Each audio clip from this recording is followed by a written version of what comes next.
There's a lot of controversy surrounding this. And this is something to bear in mind.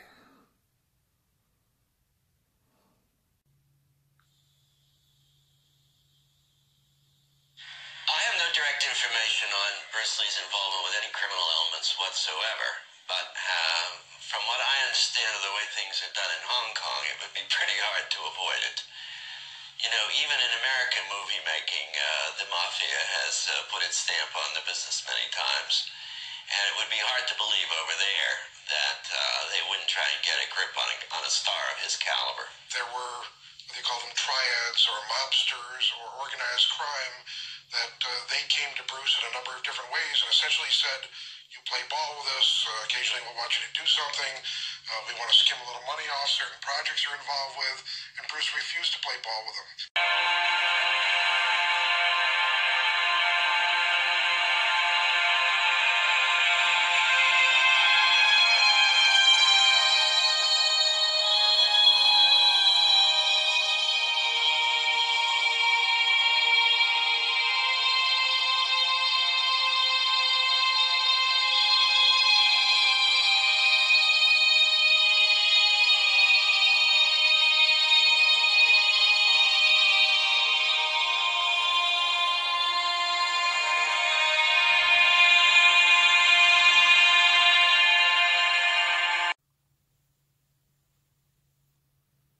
Hello everyone. Once again, this is Dare to Speak.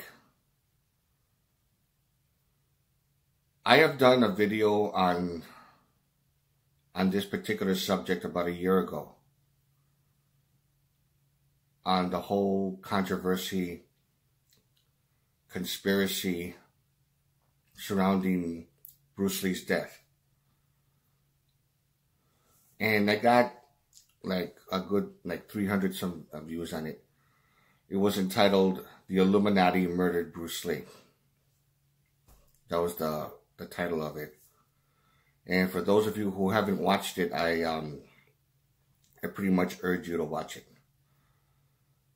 Now this is kind of a little bit more info on exactly what happened on on certain things that I think that maybe some people don't know as of yet.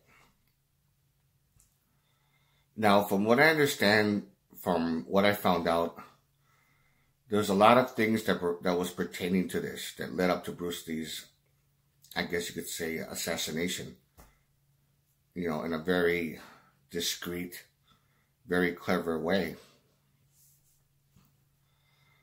Now, here's one explanation from one YouTuber on how he actually died.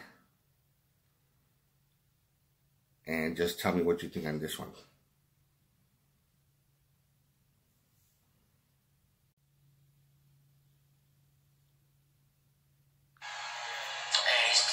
Talking about the fight scene where he had to take his shirt off and everything. And this is what he said in the interview. This is what he said. He said in order to get his body to look so ripped, he had to dehydrate himself for about 30 hours. Alright? And then he said he wasn't allowed to drink water for 30 hours. And then he said, you know, that he started to get massive headaches. Alright? He said he started cramping up a lot, and he started to feel faint. Alright, so this is exactly what happened to Bruce. If you think about Enter the Dragon and how ripped he was in that movie, he clearly dehydrated himself in order to make himself look so ripped. Just think about him and how much passion he put into that movie. You know, this was his world premiere to the world. He had to show that he was the best. Imagine how much pressure was on him. So he was basically sacrificing his life and his well-being and his safety in order to appear to be the best. And when he dehydrated himself so much, it caused the headaches. So he got the headaches and then started to take the pill to try to get rid of the headache. And then his body his brain reacted to that pill, and then he died, passed away. So basically the cause of his death was dehydration.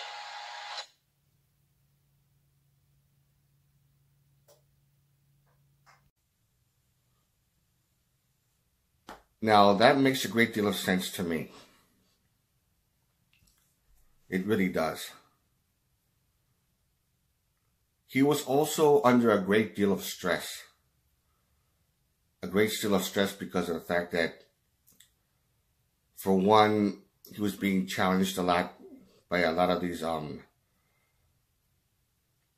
people that were working in the movie of Enter the Dragon.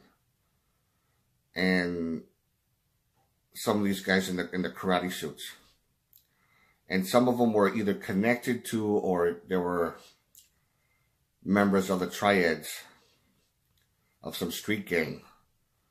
And, you know, just being young and naive, they thought they could kick his ass. And they thought wrong. But there was also another factor where Raymond Chow was actually putting Bruce under a lot of stress from a lot of undermining and having disagreements with him. Like he was purposely trying to irritate him. Or something like that. Something from what I heard from this one particular source. Now, the thing is, Bruce was trying real hard not to get stressed out. Of course, he would smoke marijuana to calm himself down.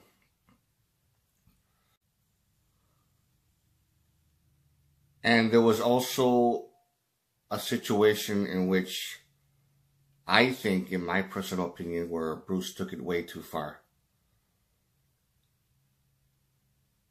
I think he took it way too far.